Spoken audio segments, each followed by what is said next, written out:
من كواليس فيلم الهروب لأحمد زكي، دور منتصر اللي عمله أحمد زكي كان مترشح له عادل إمام، لكن عادل إمام قال للمنتج ده فيلم أي كلام. تبدأ الحكاية لما كان المؤلف مصطفى محرم بيكلم الفنان عادل إمام وبيقول له أنا بعتلك سيناريو فيلم هيبقى من أهم الأفلام المصرية.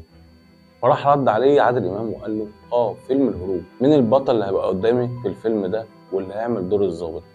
راح مصطفى محرم قال له اللي هيعمل الدور ده صاحبك صلاح السعدني وهتبقى عاملين دويتو مميز. عادل امام سكت ورد على مصطفى محرم وقال له انا الفتره دي مشغول جدا ومتعاقد مع افلام تانية. وقتها مصطفى محرم فهم ان عادل امام مش عاجبه الفيلم، راح كلم مخرج الفيلم عاطف الطيب اللي قال له طب ما نكلم نور الشريف، وفعلا كلمه نور الشريف اللي عمل رد فعل مفاجئ. بيكمل حكايه مصطفى محرم في كتابه احمد زكي الصوره والحقيقه وبيقول إن نور الشريف قال له إن دور منتصر ده محتاج حركة وجري وتصوير شاق جدا، وأنا عامل عمليات جراحية ومش هينفع أعمل الدور ده. وبقى دور منتصر بلا بطل، لكن عاطف الطيب كان اختياره التالت هو أحمد زكي اللي قرا السيناريو وعجبه جدا. كان عنده شرطين، أول شرط هو تعديل السيناريو، والشرط التاني كان مفاجأة فعلا. بيقول مصطفى محرم إن أحمد زكي طلب إن التعديل يبقى إضافة 6 مشاهد تشرح الشخصية، لأن السيناريو الأولاني كان الفيلم بيبدأ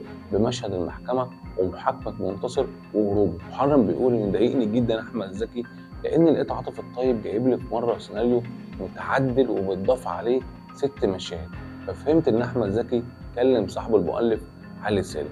لكن الحقيقة إن مصطفى محرم ظلم علي سالم، لأن بعد فترة طلع المؤلف بشير الديك وكشف في حوار صحفي له ان عاطف الطيب جاله وقال له يا ريت تعدل السيناريو ورا مصطفى محرم وما تقولهوش وسيبني انا اقول له. بشير الديك بيقول انا وقتها قلبت كيان السيناريو وزودت ادوار ما كانش موجوده اصلا، لدرجه ان صلاح السعدني لما اتعرض عليه السيناريو الاولاني على دور الضابط رفضه لانه كان شايف ان ده دور هامشي مش مؤثر زي دور احمد زكي. لكن بعد الفيلم بيقول بشير الديك لقيت صلاح السعدني بيقول لي ان دور الضابط اللي عمله عبد العزيز مخلول دور مؤثر فعلا، ويا ريتك كنت بعت ليا السيناريو ده. وكمان بيقول بشير الديك انا زودت مشاهد كتير توضح شخصيه منتصر وشخصيات تانية في الفيلم، لكن انا راعيت طلب عاطف الطيب ان مشهد النهايه يبقى منتصر والظابط يموتوا في حضنه. لكن مصطفى محرم بيقول عكس كده خالص، بيقول ان دور الظابط اصلا كان كبير في الفيلم وانه اتفاجئ ان هو اتقص في المونتاج، وانه حمد ربنا ان صلاح السعدني اعتذر عن الدور ده لانه كان هيحصل مشكله بينه